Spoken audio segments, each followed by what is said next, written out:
Hey, this is for anyone looking for some basketball content going over the fundamentals of the game. You can check out my Udemy page as I have some online basketball courses going over basketball for beginners, dribbling, shooting, post moves, and triple threat moves.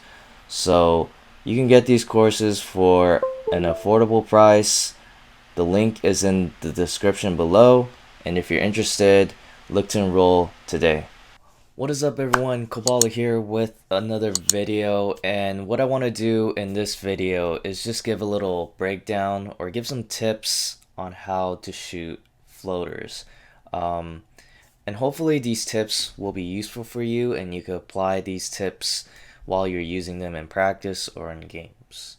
So we're going over some footages of me doing a couple floaters and different types of floaters, so I just want to go over them and give a little breakdown. I think a couple things to mention right off the bat. The use for floaters is basically you want to get a shot off in the paint as quick as possible over defenders that are in the paint, trying to, alter the shot or block it. So floater is a great shot where you could just get it off really quickly and you get it up nice and high over the defender to get yourself a bucket. Yeah, I'll just basically go over these floaters and additional tips as we go along through this video. So as I go here I'm just walking it through, and the basic floater in a runner, of course, would be just taking 2 steps, 1, 2, like you're going up for a layup, and then just putting it up there. So here it is, 1, 2, nice little arc. I missed that shot. But here I go again, just working on the footwork, 1, 2, and a nice little arc right there for the floater. So what I like to do is I like to differentiate a runner and a floater, and basically for me, what I classify as a runner is taking those 2 steps. So you go 1, 2 on the run, and then put it up there without really stopping, and then there are those floaters where you kind of do a jump stop and you go off 2 feet, and those more I would like to classify as a floater. They're both floaters, but one is more of a runner where you're more on the run, and the other you kind of plant and come to a stop. So what I'm doing here is basically like a running floater. So again, using that 1, 2, and then getting a nice arc up. You want a nice high arc over the defender so the shot doesn't get blocked or it gets altered. So here you go again, a little runner. So what helps to get a good arc on your floater is to challenge yourself during practice, is to, when you get the ball up, a nice arc up high, is to make sure the floaters are swishes. If you could get them consistently to get swishes, you know you have a pretty good arc. But obviously you gotta hit the rim at times, and sometimes it'll be flat, and sometimes you might add too much arc where it's a bit uncomfortable to shoot with. But you gotta practice and just have a feel for what type of arc you want to have in your floaters. And here you have a nice arc too, but I'm just showing the floaters in a lot of different angles and going off those 2 steps. So in this one here, I'm utilizing more of a jump stop. It's a quick little jump stop while you're on the run and you're on the drive. A little plant in the feet might give you a bit more control and more foundation to be able to square up for that floater. Maybe the runner as you're going might not be as in control as going up with 2 feet. So even adding and planting and doing a little jump stop here to get your floater off is another way where you could, really get the shot off right there. So a little plant, floater, nice little arc. So that's a good floater right there. Depending on your feel and what you feel comfortable with, you'll use these scenarios, whether it's a runner. Maybe a runner, you could get it off a little quicker. So for runners, specifically when you're going off on the run, there's no really stop to it. So you're kind of speeding up the shot and you want it to get it off as fast as possible. While as going off with a jump stop, maybe you have a little bit more time and you just want more stability or more time to just square up to the basket for your floater. So I would say those are the differences in when you want to utilize the runner or the two-step planted floater. So previously, I am right-handed and I was showing the right hand to do the floaters. But floaters is one of those things like layups where you want to be good with both hands. So here I'm just working on the runner with the left hand and utilizing both hands to be able to get the shot off either way. And here in this case, I plant my feet, I do a little jump stop.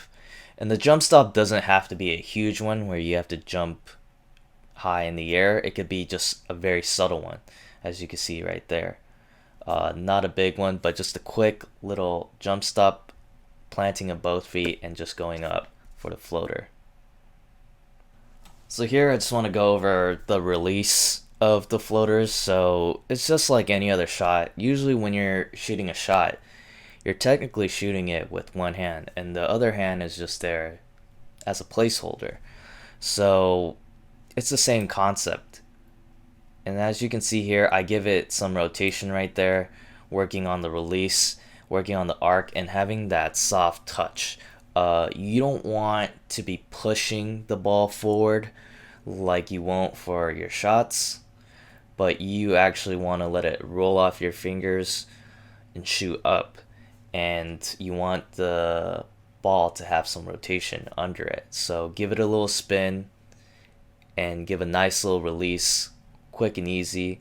And usually floaters too, you don't really need to have a follow through after it.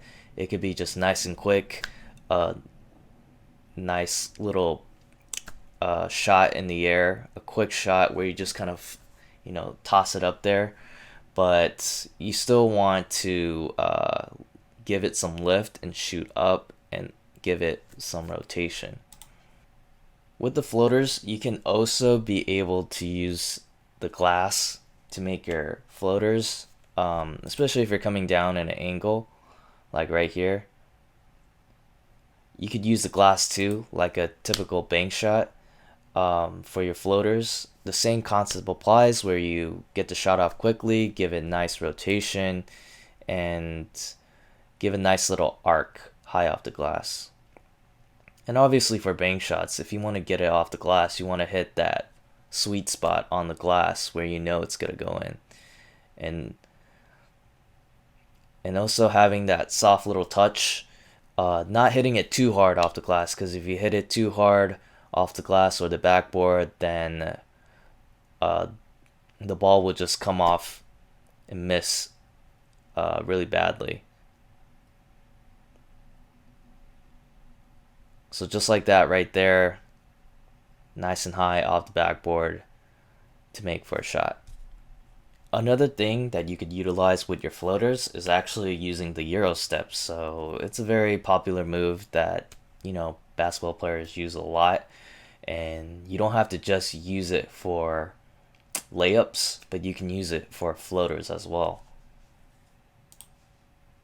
So it's using that two-step right left into a floater. So it's the same thing as a runner, except you're moving more laterally, more right to left, as opposed to going forward and backward.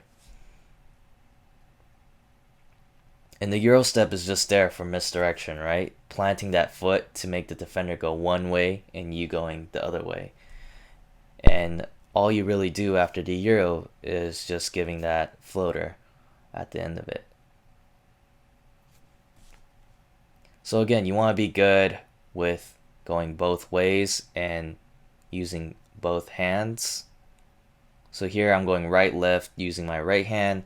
You could go right left, use your left hand as well. And you can do left right hand or left right left.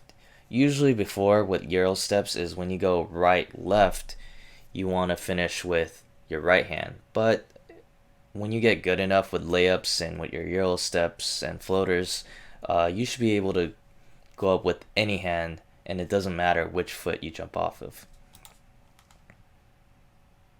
So here I go left, right, left hand right there for the floater.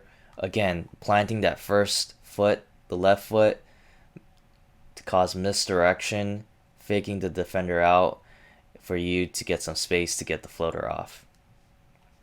So here you go, left, right. I'm using my left hand right there, but you can also utilize a right hand where you go left, right, and go right hand floater. So here we'll demonstrate one more, left, right, into a left hand floater. So those are just basic tips that I want to give you guys for the floaters, and hopefully you found them very useful. They definitely help me get some shots off in the paint against bigger defenders, and me being a smaller guy, utilizing a floater with a quick release and a nice arc definitely helps me get buckets in the paint. So just apply these tips. These tips definitely I utilize on my own, so I just want to share it with you guys. And if you guys have enjoyed this video, please drop a like for it, and if you like more content like this, please subscribe. And if you have any comments or questions, or you want me to go over any other tips on certain areas of the game, please drop a comment below and I'll look into it, and hopefully I could push out more content to answer your guys' questions or any comments. So I look forward to making more content in the new year, so hopefully you guys stay tuned for that. And again, thank you guys for watching.